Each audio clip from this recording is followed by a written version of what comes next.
Je n'oublierai jamais cet après-midi-là. Je rentrais du travail épuisé comme d'habitude, ne pensant qu'au dîner et à une soirée tranquille. Je suis entré dans l'ascenseur au rez-de-chaussée de notre immeuble, rue de Vaugirard à Paris, et Monsieur Lucien, le professeur à la retraite du 10e, était déjà là. Il avait toujours été sympathique, bavard, mais ce jour-là, il affichait un sourire étrange. Il m'a fait un signe de tête et m'a demandé, avec ce clin d'œil caractéristique, qui sur le moment m'a paru bizarrement malveillant. « Bonjour, monsieur Julien. Je dois dire que je ne vous envie pas tout ce stress. Moi, je crois que je deviendrais fou si ma femme se baladait dans des voitures de luxe différentes avec des hommes différents. » Il a ri, comme s'il venait de dire quelque chose de drôle, comme si c'était un secret partagé entre nous. Mon cœur s'est arrêté. Je l'ai regardé sans comprendre. « Pardon ?» ai-je balbutié, sentant le sang quitter mon visage. Monsieur Lucien a cessé de sourire. Il a vu ma tête et a compris. « Oh mon Dieu, vous ne savez pas ?» a-t-il chuchoté alors que l'ascenseur s'arrêtait au 8e étage. Il est sorti rapidement mais a eu le temps d'ajouter « Désolé, je pensais que vous saviez. Tout l'immeuble est au courant. » Je suis arrivé au 12e étage en état de choc total. Tout le monde savait. Tout l'immeuble savait. Sauf moi. Je suis entré dans l'appartement et j'ai vu Agnès dans la cuisine, en train de préparer le dîner. Elle avait l'air si normale, si familière dans son peignoir, les cheveux relevés en un chignon négligé. Ma femme depuis 10 ans, la mère de mon fils de 7 ans, Léo. « C'est bien que tu sois là », a-t-elle dit avec un sourire. « Ce soir, c'est risotto aux champignons comme tu aimes. » Je suis resté planté dans l'entrée, incapable de bouger. Comment pouvait-elle être si calme, si normale? Léo était dans sa chambre. Il jouait à la console. Son rire joyeux traversait la porte entr'ouverte. Tout semblait comme d'habitude, comme ces 10 dernières années. Mais quelque chose avait changé. Maintenant, je savais que tout n'était que mensonge. Je me suis souvenu de toutes ces fois où je lui disais que j'avais l'impression que quelque chose avait changé, qu'elle rentrait souvent tard ces derniers temps, qu'elle sentait un parfum inconnu, qu'elle avait de nouveaux bijoux qu'elle justifiait par une prime au travail. Et elle réagissait toujours de la même manière. Elle disait que j'étais paranoïaque, que ma jalousie était maladive, que je devrais peut-être aller voir un psychologue car j'exagérais. Au fil des mois, j'avais commencé à douter de moi-même. Je pensais que j'avais vraiment un problème, que mon imagination me jouait des tours. Après tout, elle avait toujours une explication logique. Un verre avec une vieille copine du lycée, une formation d'entreprise qui s'éternisait, une panne de voiture, donc un collègue l'avait ramené. Tout semblait crédible. Et je me sentais comme un parfait idiot d'avoir ne serait-ce que pensé à ça, de l'avoir soupçonné. Mais maintenant, Monsieur Lucien m'avait dit la vérité. Des voitures de luxe, des hommes différents. Tout l'immeuble sait. Depuis combien de temps cela durait-il? Depuis combien de temps étais-je la risée de tous? J'imaginais les voisins me regarder avec compassion ou pitié, chuchoter dans mon dos, hocher la tête en me voyant au supermarché main dans la main avec Léo. Ce soir-là, j'ai mangé mon risotto en silence. Agnès demandait si tout allait bien, et je me contentais d'opiner du chef. Je devais en avoir le cœur net. Je devais voir de mes propres yeux. Je ne pouvais pas l'accuser sur la base de simples ragots. Mais au fond de moi, je savais déjà. Toutes les pièces du puzzle s'assemblaient soudainement. Ces petites incohérences dans ses histoires, ces moments où elle répondait au téléphone dans la salle de bain, ces week-ends où elle devait faire des heures sup au bureau. J'ai couché Léo ce soir-là, et je l'ai regardé dormir, si innocent, ignorant de tout. J'ai pensé à la façon dont son monde allait s'effondrer quand il saurait. Comme le mien venait de s'effondrer. Je n'ai pas pu dormir de la nuit. J'étais allongé à côté d'Agnès qui ronflait légèrement, visiblement sans le moindre remords, et je planifiais. Je devais tout savoir. Et ensuite, tout l'immeuble qui était au courant de ma honte serait témoin de ma vengeance. Le lendemain, j'ai pris ma journée. J'ai dit à mon patron que je devais régler des affaires familiales urgentes. Ce n'était même pas un mensonge. J'ai déposé Léo à l'école comme d'habitude, puis au lieu d'aller au bureau, je suis retourné vers l'immeuble et je me suis garé de l'autre côté de la rue, d'où j'avais une bonne vue sur l'entrée. Je me sentais comme un crétin, assis là dans ma vieille Renault, alors que j'aurais dû être en rendez-vous client. Mais je devais savoir. À 9 heures du matin, Agnès est sortie de l'immeuble. Elle était magnifique. Cheveux lâchés, maquillage parfait, portant cette robe qu'elle avait achetée il y a un mois et qui avait coûté la moitié de mon salaire. Elle m'avait dit qu'elle était en solde. Je l'avais cru à l'époque. Elle est restée devant l'immeuble peut-être 5 minutes, regardant son téléphone. Puis une BMW noire aux vitres teintées est arrivée. Je n'avais jamais vu cette voiture auparavant. La portière s'est ouverte et elle est montée sans hésitation comme si elle faisait ça tous les jours. La voiture est partie vers le centre. Je les ai suivis, essayant de ne pas les perdre dans la circulation matinale. Ils se sont arrêtés devant l'hôtel Lutetia, rive gauche. Élégant, hors de prix. Un homme d'une 40aine d'années est sorti, costume taillé sur mesure, cheveux prématurément gris, Rolex au poignet. Il l'a prise par la taille, et ils sont entrés ensemble. Je les ai pris en photo avec mon téléphone. Mes mains tremblaient. Je suis resté assis dans la voiture pendant 1 heure, puis une deuxième. Je pensais à tout. À notre rencontre à la fac à Lyon, à notre danse de mariage, à ces larmes de joie, à la naissance de Léo. Est-ce que tout cela était un mensonge? N'avais-je été dès le début qu'une option confortable, un garant de stabilité, pendant qu'elle cherchait des émotions ailleurs? Après 3 heures, ils sont sortis. Ils se sont embrassés à l'entrée, longuement, passionnément. Il est monté dans la BMW et est parti. Elle a pris un taxi. Je l'ai suivi. Le taxi s'est arrêté devant le Bon Marché. Agnès est entrée et a fait du shopping pendant les 2 heures suivantes. Elle s'est acheté de la lingerie fine, du parfum, des chaussures.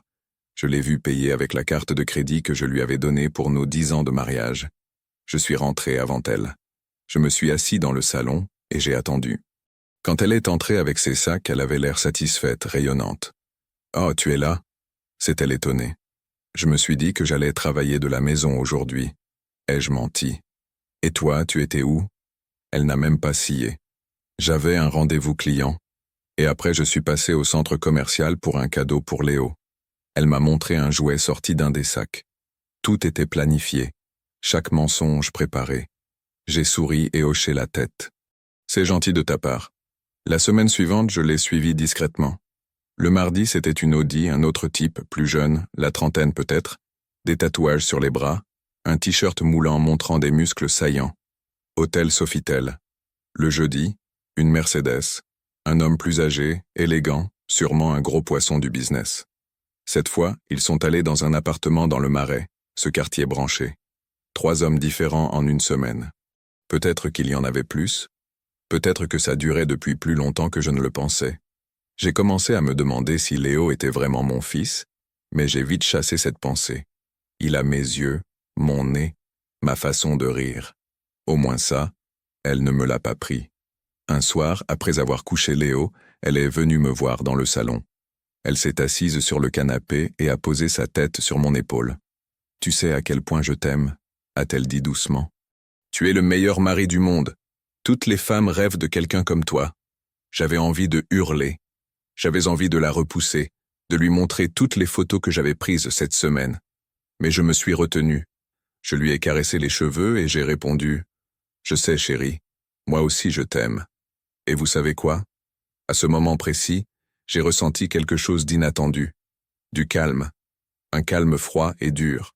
Parce que c'est là que j'ai compris que la vengeance devait être parfaite. Je ne pouvais pas agir sous le coup de l'émotion. Je devais être plus malin qu'elle, plus patient. Ces derniers mois, je m'étais senti comme un idiot trompé. Mais maintenant, la donne avait changé. Je savais. J'avais des preuves. J'avais le contrôle. Le lendemain, je suis allé voir un détective privé. Je ne pouvais pas tout surveiller seul. Je devais reprendre une vie normale pour ne pas éveiller les soupçons. Madame Véronique avait un bureau discret près de l'opéra. Je lui ai montré les photos, j'ai tout raconté. Elle a hoché la tête sans juger. « J'ai vu pire », a-t-elle dit. « Combien sont-ils ? » « Au moins 3 que j'ai vus, peut-être plus. » Elle m'a regardé avec compassion, mais de manière professionnelle. « Je vous donnerai un rapport complet dans 2 semaines. Photos, date, lieu, nom si possible. Tout ce dont vous avez besoin. » Pendant ces 2 semaines, la vie a continué normalement. On dînait ensemble, on regardait des films avec Léo. Je me promenais avec Agnès sur les quais de Seine. Elle riait à mes blagues, me parlait de son travail dans une agence de marketing. Elle faisait tout pour ressembler à l'épouse idéale. Et chaque soir, quand elle s'endormait, je restais allongé à côté d'elle et je planifiais. Le rapport de Madame Véronique est arrivé un lundi soir. Une enveloppe épaisse, tout documenté en détail.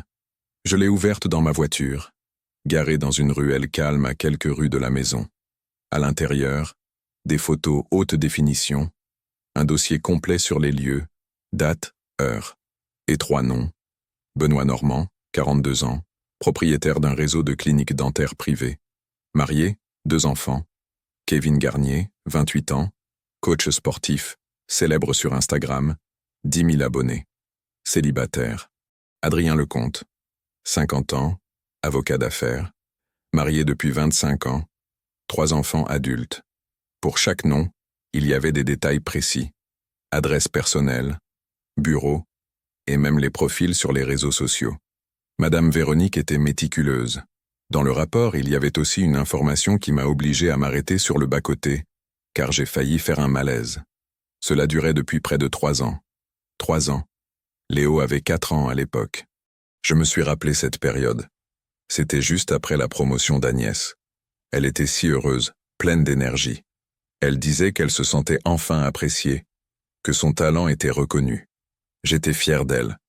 On avait fêté ça au champagne, que j'avais acheté moi-même. Quel imbécile j'avais été. Pendant ces 3 ans, j'élevais notre fils. Je travaillais 12 heures par jour dans la logistique pour assurer la stabilité de la famille, pour qu'elle puisse s'épanouir professionnellement. Et elle s'épanouissait. Juste pas comme je le pensais. Dans le rapport, j'ai trouvé autre chose. Des montants. Madame Véronique avait tracé les flux financiers, combien Agnès dépensait chaque mois en bijoux, vêtements, restaurants. Les chiffres m'ont donné le vertige. C'était des dizaines de milliers d'euros par an. De l'argent qu'elle ne gagnait pas car j'avais vérifié son salaire. De l'argent qu'elle recevait de ses amants. Ce soir-là, je me suis assis à l'ordinateur et j'ai ouvert notre compte joint. J'ai tout épluché sur les 3 dernières années. Chaque transaction, chaque virement. Il s'est avéré qu'elle ne recevait pas seulement de l'argent de ses amants. Elle leur transférait aussi nos économies communes. 2 petites sommes. 50 euros par-ci, 100 par-là. Mais sur 3 ans, ça s'accumulait. Près de 20 000 euros. L'argent qu'on mettait de côté pour l'avenir de Léo. Pour ses études. Pour notre maison de campagne dont on rêvait. D'abord, j'ai ressenti de la rage. Puis est venue la colère froide. La meilleure sorte. Celle qui ne te fait pas lancer des objets ou crier. Celle qui te fait penser clairement, avec précision. Celle qui te rend dangereux. J'ai fermé l'ordinateur et pris une feuille de papier. J'ai commencé à écrire. Le plan devait être parfait. Je ne pouvais pas simplement la quitter. Ça aurait été trop facile, trop simple. Elle s'en sortirait, trouverait un autre idiot pour l'entretenir pendant qu'elle s'amuserait avec des hommes riches. Non, elle devait payer. Ils devaient tous payer. Benoît Normand, le dentiste. J'ai vérifié son profil Facebook. La petite famille parfaite. Sa femme, une jolie femme dentiste elle aussi, ils géraient les cliniques ensemble. 2 filles, 10 et 12 ans. Photos de vacances, souriant, heureux. Sa femme ne savait pas, tout comme je ne savais pas. Adrien Lecomte, l'avocat. Son profil était plus réservé, professionnel. Mais j'ai trouvé le profil de sa femme. Professeure au lycée, active à la paroisse locale. Toujours en photo avec son mari lors de divers événements caritatifs. Respectée dans la communauté. Elle non plus ne savait pas. Kevin Garnier, le coach. Son Instagram regorgeait de photos à la salle, de citations motivantes. Il faisait la pub de compléments et de programmes d'entraînement. Il se présentait comme un modèle de vie saine, une inspiration pour les jeunes hommes. Ses abonnés ne savaient pas qu'il couchait avec une femme mariée, mère d'un jeune enfant. J'ai souri. Je savais quoi faire. Cela demanderait du temps, de la patience et de la précision. Mais j'avais maintenant quelque chose qu'il n'avait pas. Je connaissais la vérité. Et j'avais les preuves. La première étape était de protéger Léo. Je ne pouvais pas permettre que tout cela le blesse plus que nécessaire. J'ai commencé à contacter discrètement un avocat spécialisé en droit de la famille. Pas Adrien Lecomte, évidemment. Quelqu'un d'autre de discret. Maître Girard a écouté mon histoire et a hoché la tête avec compréhension.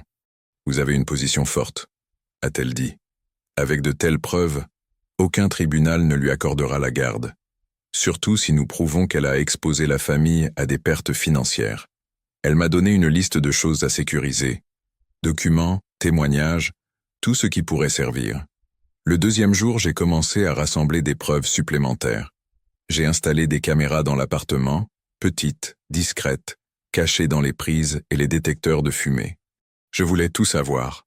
Est-ce qu'elle les amenait ici, chez nous, dans le lit où nous dormions? Il s'est avéré que non. Elle avait au moins cette décence. Mais les enregistrements ont montré autre chose. Je la voyais mettre diverses affaires dans son sac avant de sortir. Bijoux, parfums, lingerie. Je la voyais s'exercer devant le miroir, travailler ses sourires, ses poses. Elle se préparait comme une actrice avant une représentation. Et le pire, c'était la façon dont elle traitait Léo les jours où elle avait ses rendez-vous. Elle était impatiente, irritée quand il voulait jouer avec elle. Pas maintenant, Léo. Maman est occupée. Elle me le refilait. Et moi, comme un idiot, j'étais content de passer plus de temps avec mon fils. Je ne comprenais pas que pour elle, nous n'étions qu'un obstacle sur la route de sa vraie vie. Ce soir-là, après avoir couché Léo, Agnès est venue me voir avec une bouteille de vin. « Il faut qu'on parle », a-t-elle dit d'un air sérieux. Mon cœur s'est glacé.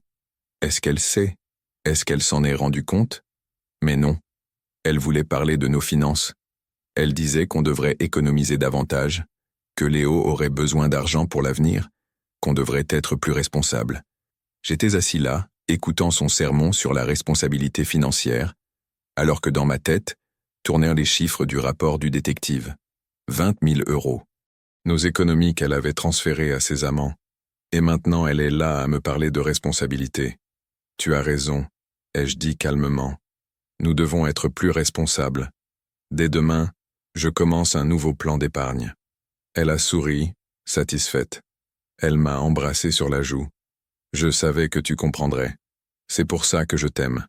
Cette nuit-là, quand elle dormait déjà, je me suis assis dans la cuisine avec mes notes.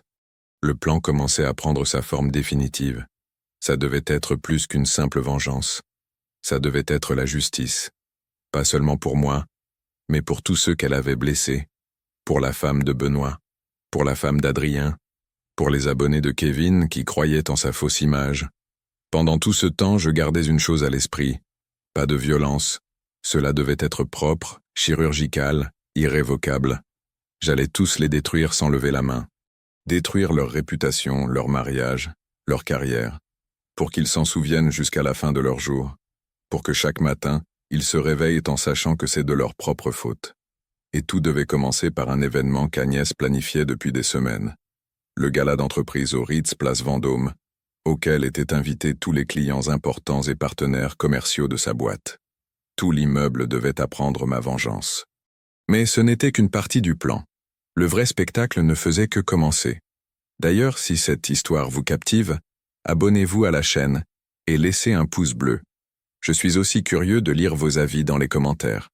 Mais revenons à l'histoire. Le gala était prévu pour vendredi soir. Agnès en parlait depuis des semaines, disant à quel point c'était un événement important, qu'elle devait être parfaite, car tous les gens qui comptent dans le milieu seraient là.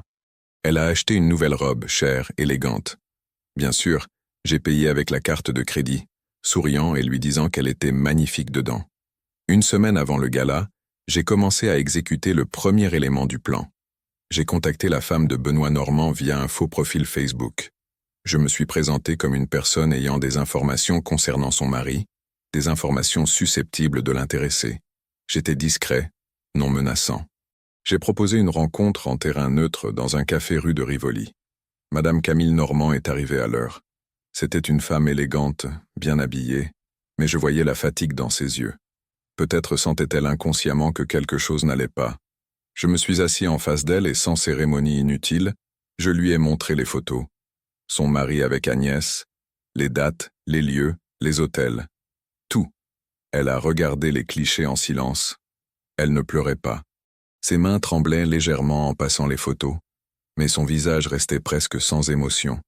Après quelques minutes, elle a levé les yeux. « Où avez-vous eu ça ?» a-t-elle demandé doucement. Je lui ai dit la vérité. Qui je suis, ce que j'ai découvert, qu'elle n'était pas la seule victime de cette situation. C'est ma femme, ai-je ajouté en montrant Agnès sur les photos. Depuis 3 ans, votre mari n'est que l'un d'entre eux. Il y en a d'autres. Camille a fermé les yeux un instant. Je savais, a-t-elle chuchoté. Quelque part au fond, je savais. toutes ces gardes de nuit à la clinique, ces conférences, ces week-ends de formation. Mais je ne voulais pas savoir. Je pensais que si je faisais semblant qu'il ne se passait rien, tout s'arrangerait. Je la comprenais mieux qu'elle ne pouvait l'imaginer. Vous avez des filles, ai-je dit. Elles méritent la vérité. Et un père qui ne les trompe pas. Elle a hoché la tête lentement. Que voulez-vous que je fasse? Je lui ai parlé du gala, du fait qu'Agnès y serait avec ses collègues, ses clients, tout le gratin du marketing parisien, que ce serait l'occasion idéale pour que tout le monde apprenne la vérité.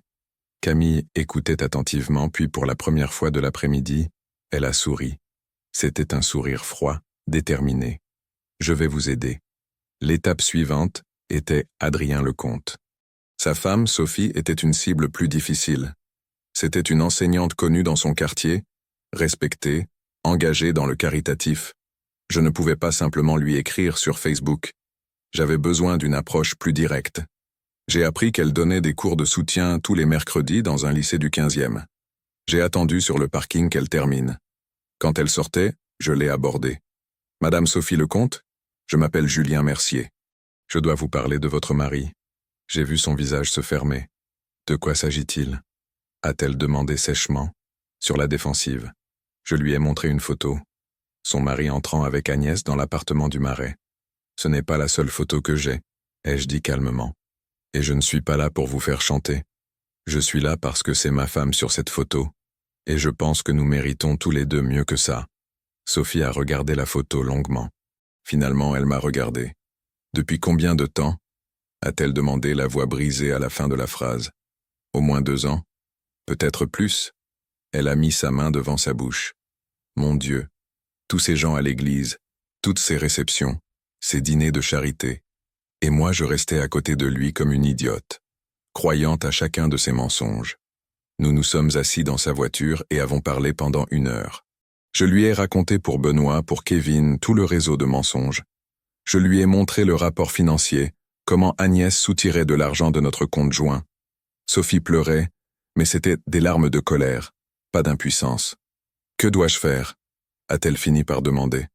Quand je lui ai parlé du gala, quand j'ai expliqué le plan, j'ai vu dans ses yeux la même chose que chez Camille plus tôt. La détermination. « Adrien a toujours soigné sa réputation » a-t-elle dit. « C'est tout pour lui. Sa position, ses clients, son nom. S'il perd ça, il perd tout. » Elle a souri à travers ses larmes. « J'y serai. » Kevin Garnier, le coach, était le plus difficile car il n'avait ni femme ni famille qui pourrait l'apprendre. Mais il avait autre chose. Il avait une image. Il avait bâti toute sa carrière sur le fait d'être un modèle, un coach motivationnel, quelqu'un qui promeut les relations saines et le respect. Son profil Instagram était rempli de textes sur la loyauté, les valeurs, sur le fait d'être un homme, un vrai. J'ai créé un compte anonyme et j'ai commencé à compiler tous ses posts. Chaque citation sur le respect des femmes, chaque photo où il posait en expert des relations et du style de vie sain. Je rassemblais le matériel que j'utiliserais plus tard contre lui. Mais j'avais besoin de plus. J'avais besoin que ses abonnés voient le vrai Kevin. Alors j'ai contacté quelques influenceuses locales qui le connaissaient.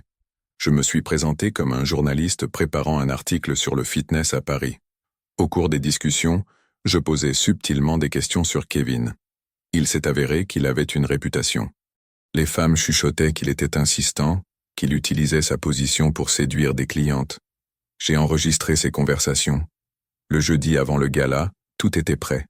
Camille Normand avait une copie de toutes les photos. Sophie Lecomte aussi. Toutes deux savaient quand et où elles devaient apparaître. J'avais préparé une présentation multimédia qui devait être projetée pendant le gala. Toutes les pièces du puzzle étaient en place. Agnès ne se doutait de rien. Elle était excitée par le gala, nerveuse mais dans le bon sens du terme. « Tu ne peux vraiment pas venir avec moi ?» a-t-elle demandé la veille de la soirée. J'ai secoué la tête. « Tu sais que Léo a de la fièvre.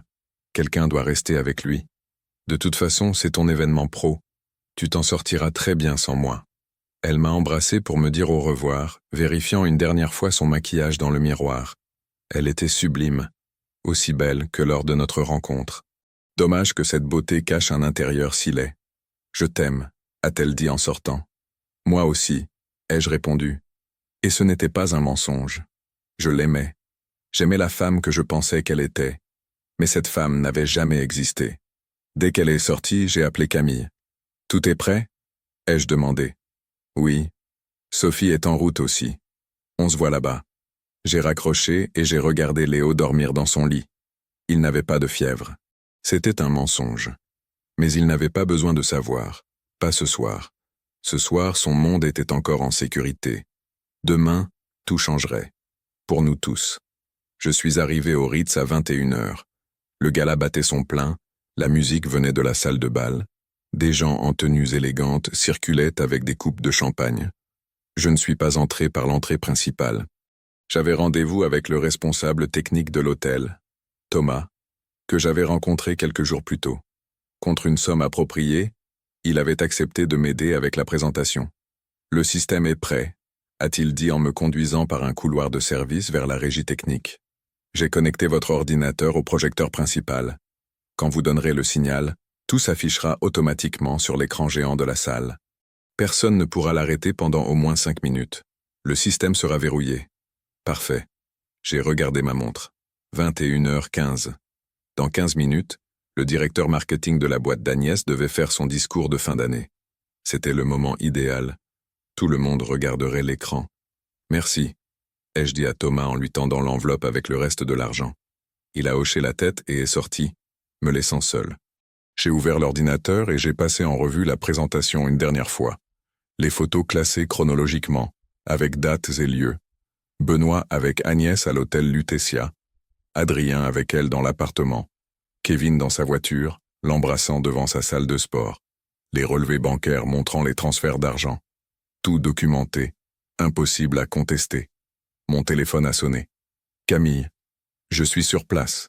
Je suis près de l'entrée principale de la salle. » Sophie est arrivée aussi. J'ai vu Adrien à l'intérieur, il parle avec des clients. Benoît n'est pas encore arrivé. « D'accord. » ai-je répondu. Dans 10 minutes. 21h25. Je suis entré dans la salle par une porte latérale que Thomas avait laissée ouverte. La salle était pleine, peut-être 150 personnes. Agnès était au bar. Elle riait avec un groupe de collègues. Elle avait l'air heureuse, insouciante. Elle profitait de sa vie bâtie sur des mensonges.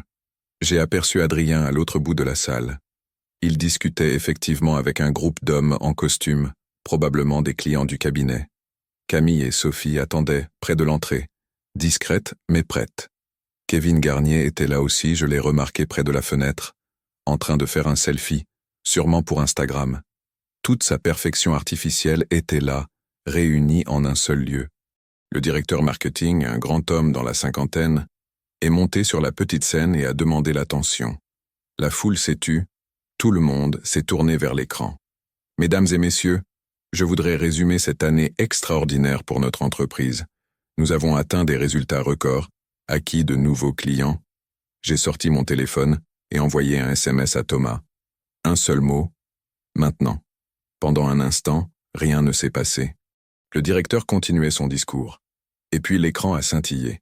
Sa présentation a disparu. Et la première photo est apparue. Agnès et Benoît, entrant à l'hôtel Lutetia, bras dessus, bras dessous. La date clairement visible dans le coin de la photo. Il y a 2 mois. Les conversations dans la salle se sont tues instantanément. Le directeur a cessé de parler, s'est retourné et a vu l'écran. Il a essayé de l'éteindre, mais rien ne fonctionnait. Une autre photo. Agnès embrassant Adrien dans sa voiture. La suivante. Elle et Kevin se tenant la main à l'entrée de la salle de sport. J'entendais des chuchotements qui se transformaient en discussions bruyantes. Les gens sortaient à leur téléphone, prenaient l'écran en photo. Agnès restait figée sur place, paralysée. Son visage changeait de couleur, passant du blanc au rouge puis au violet. Elle regardait désespérément autour d'elle, cherchant une sortie, mais tout le monde la regardait. Puis les documents bancaires sont apparus. Les relevés montrant les transferts d'argent. 20 000 € sur 3 ans. Le montant affiché sur tout l'écran, pour que chacun puisse voir. Les gens ont commencé à parler plus fort. C'est sûrement une erreur, ai-je entendu. Ça doit être un piratage. Mais ce n'était pas une erreur. Et tout le monde le savait, car chaque photo était trop détaillée, trop personnelle pour être un faux. C'est alors que les portes principales de la salle se sont ouvertes. Camille Normand est entrée la première, Son regard a immédiatement trouvé Benoît dans la foule. Elle a marché droit sur lui, sans prêter attention à rien ni personne. « Espèce d'ordure », a-t-elle dit fort, si fort que tout le monde a entendu. Benoît a essayé de dire quelque chose, mais elle ne l'a pas laissé en placer une. 3 ans. 3 ans que tu me mens. Et moi je faisais tout pour cette famille, pour nos filles, pour notre business. Pendant que toi tu t'amusais avec cette... Elle a pointé Agnès du doigt. Sophie Lecomte est entrée juste derrière elle. Son visage était calme, mais ses yeux brûlaient. Elle allait vers Adrien qui essayait déjà de se replier vers la sortie latérale. « Adrien », a-t-elle dit doucement. Mais dans la salle, il régnait maintenant un tel silence que tout le monde entendait. « Ne t'enfuis pas. Pas maintenant. Que tous tes chers clients voient qui tu es vraiment. » Adrien s'est arrêté. Son masque professionnel commençait à se fissurer. « Sophie, ce n'est pas ce que tu crois. » a-t-il commencé, mais elle l'a coupé. « Ne me mens plus. Pas ici. Pas devant tous ces gens à qui tu parlais d'honneur et de professionnalisme. Je veux le divorce. Et je veillerai à ce que chaque juge, chaque avocat, chaque client de cette ville sache quel hypocrite tu es. » L'écran montrait maintenant une compilation des posts Instagram de Kevin.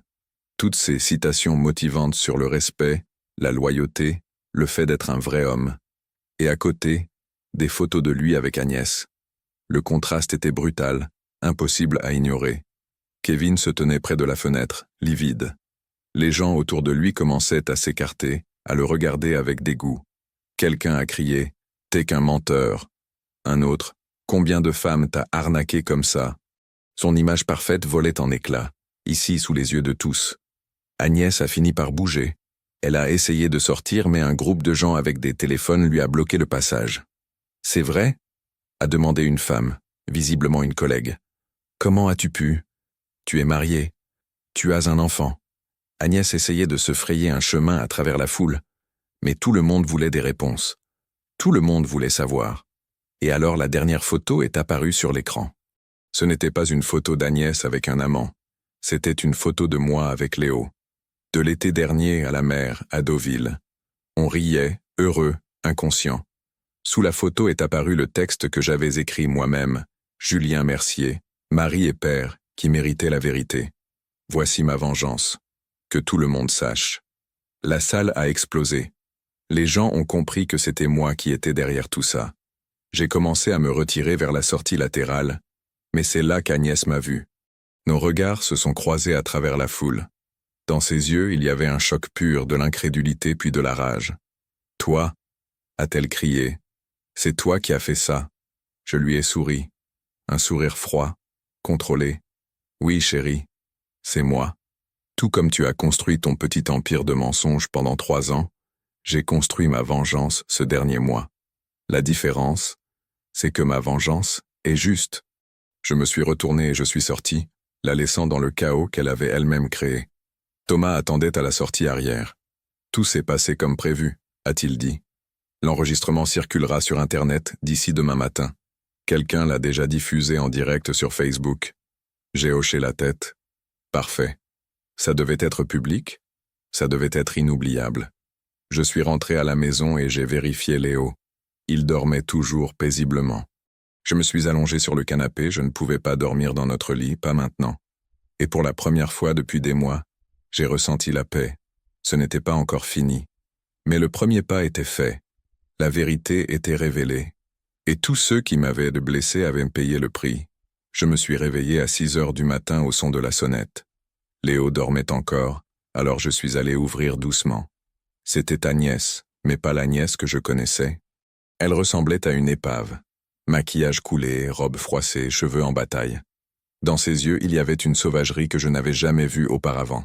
« Comment as-tu pu » a-t-elle craché en se précipitant à l'intérieur. « Comment as-tu pu m'humilier comme ça ? Tu as détruit ma vie, ma carrière, tout. » J'ai refermé la porte calmement. « Ce n'est pas moi qui ai détruit ta vie, Agnès. C'est toi toute seule. J'ai juste fait en sorte que tout le monde voie la vérité. » « La vérité ?» Elle a ri hystériquement. « Tu as fait de moi un monstre. Les gens parlent de moi sur Internet. Mes parents m'appellent, mes copines, tout le monde. Mon patron m'a dit que je suis virée, que la boîte ne peut pas se permettre un tel scandale. » J'ai haussé les épaules. Je suis désolé d'entendre ça, mais je vais te dire ce qui me désole encore plus. Que pendant 3 ans tu aies couché avec des inconnus, dépensé notre argent, trompé ton mari et ton fils. Ça me désole. Elle a essayé de me frapper mais j'ai attrapé son bras. Ne fais pas ça, ai-je dit doucement. Pas avec Léo ici. Il va déjà assez souffrir de ce que tu as fait. J'ai vu la peur apparaître dans ses yeux. Léo ne doit pas savoir. Promets-moi que tu ne lui diras pas. Je l'ai regardé avec pitié. Je n'ai pas besoin de lui dire. Dans quelques jours, toute l'école sera au courant. Tous les enfants de sa classe. Leurs parents savent déjà. Elle s'est effondrée à ce moment-là. Elle a glissé sur le sol et a commencé à pleurer. De vraies larmes, profondes. Mais je ne ressentais aucune compassion pour elle. Peut-être un jour, mais pas maintenant. Pas après tout ça. Tu dois partir, ai-je dit. Aujourd'hui. J'ai déjà fait tes valises. Elles sont dans la chambre d'amis. Mon avocat te contactera pour le divorce et la garde de Léo. Tu ne peux pas me prendre mon fils, a-t-elle sangloté. Je suis sa mère. Quand tu es une mère qui l'a oublié pendant 3 ans parce qu'elle était occupée avec ses romances, ai-je répondu fermement. J'ai tout documenté. Chaque négligence, chaque fois que tu l'as mis de côté pour retrouver un autre amant. Aucun tribunal ne te donnera la garde. Elle s'est relevée lentement, me regardant avec haine. Tu as tout calculé, n'est-ce pas? Ce n'était pas une vengeance sur un coup de tête. Tu as planifié ça. J'ai souri. Aussi méticuleusement que tu as planifié tes trahisons. La différence, c'est que j'ai agi pour défendre la famille que tu as trahie. Maintenant, sors de ma maison. Après son départ, j'ai réveillé Léo. Je devais lui dire au moins une partie de la vérité avant qu'il ne l'entende de quelqu'un d'autre. On s'est assis ensemble dans la cuisine pour le petit déjeuner. Fiston, je dois te dire quelque chose. Maman et papa vont habiter séparément pendant quelque temps. Maman a fait quelque chose qui nous a fait beaucoup de mal, et on doit régler tout ça. Léo me regardait avec ses grands yeux. Maman va arrêter de nous aimer? Mon cœur s'est brisé. Non, mon chéri. Maman t'aimera toujours. Mais parfois les adultes font des erreurs, de grosses erreurs. Et il faut vivre avec. Il s'est blotti contre moi et a commencé à pleurer. Je suis resté là avec lui caressant la tête, sentant ma propre rage se mêler à la douleur pour mon fils. Lundi matin, j'ai reçu un appel de Camille Normand. Benoît a fait ses valises et est parti chez ses parents à Nantes, a-t-elle dit. Il m'a laissé les papiers du divorce à signer. Il n'a même pas essayé de se battre. Mais ce n'est pas tout. Ses associés se sont retirés des cliniques. Ils disent qu'ils ne veulent pas être associés à quelqu'un comme lui. L'entreprise fait faillite. Sophie Lecomte m'a envoyé un SMS plus tard dans la journée. Adrien a perdu ses plus gros clients. Son cabinet est au bord de la ruine. Tous les avocats de la ville savent qui il est. Personne ne veut travailler avec lui. Merci pour la vérité. Même si ça fait mal. Kevin Garnier a supprimé son Instagram. Sa page Facebook a été inondée de commentaires négatifs. Les gens publiaient des captures d'écran de ses posts de motivation à côté des photos du gala, le traitant d'hypocrite et d'escroc. Sa salle de sport a perdu la plupart de ses clients en 1 semaine. Je l'ai vu une fois sortir de la pharmacie, il ressemblait à l'ombre de lui-même. Je n'éprouvais aucune pitié pour lui. Et Agnès? Elle n'a pas pu trouver de travail dans le marketing à Paris. Sa réputation était détruite. Les avis sur elle circulaient dans chaque agence, chaque bureau. Elle a fini par devoir partir à Lyon pour recommencer à zéro. Mais même là-bas, son passé l'a rattrapée. Internet n'oublie jamais. Elle voyait Léo 1 fois par mois. Elle venait pour les week-ends, mais ce n'était plus pareil. Léo était raide avec elle, mal à l'aise. Il me demandait parfois pourquoi maman nous avait laissés, et je lui disais toujours une vérité adaptée à son âge. Maman a fait une erreur. Les grandes personnes font ça parfois. Mais ça ne veut pas dire qu'on ne peut pas être heureux, toi et moi. Le divorce a été rapide. Le tribunal m'a accordé la garde exclusive de Léo. Agnès devait payer une pension alimentaire, ironie du sort. Je n'avais plus l'argent qu'elle avait volé, mais au moins maintenant elle payait pour élever son fils. J'ai gardé la maison, toutes nos économies comme une restante.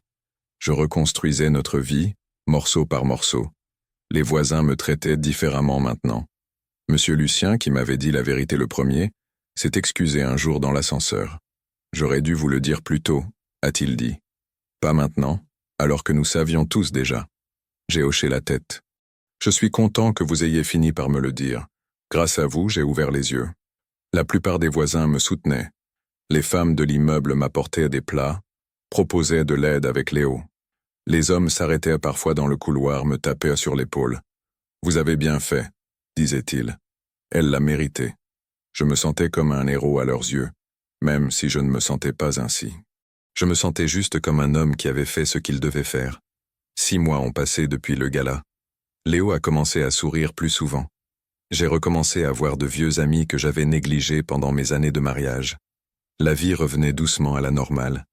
Mais parfois, tard le soir, quand Léo dormait déjà, je m'asseyais à la fenêtre et je regardais la ville. Et je me demandais si tout cela en valait la peine. La réponse était toujours la même. Oui, je méritais la vérité. Léo méritait la vérité. Et tous ces gens qu'Agnès, Benoît, Adrien et Kevin trompaient méritaient aussi la vérité. Je ne regrettais rien, pas un seul instant. Car au final, il ne s'agissait pas seulement de vengeance, il s'agissait de justice, pour que quiconque pense pouvoir tromper les autres sans conséquence voit que la vérité finit toujours par éclater, et que les conséquences peuvent être dévastatrices. Si cette histoire vous a plu, restez sur la chaîne et dites-moi ce que vous en pensez dans les commentaires.